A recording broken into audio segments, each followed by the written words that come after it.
Hi everyone, in front of me I've got Samsung Galaxy Tab S9 Ultra, and let me share with you how to add the photo to a contact in this device.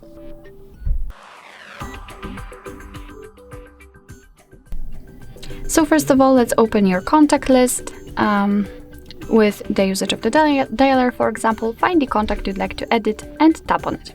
Right here, all we have to do is to tap on edit or simply on this camera icon, and here tap on the camera icon.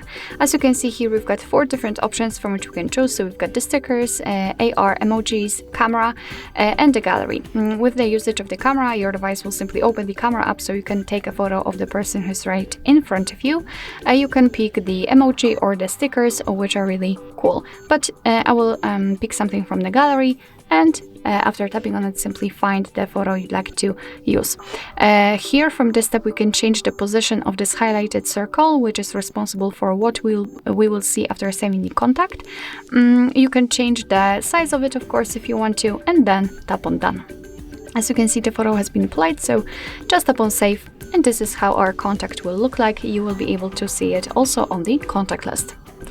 Alright, so that will be all. Thank you so much for watching. I hope that this video was helpful, and if it was, please hit the subscribe button and leave the thumbs up.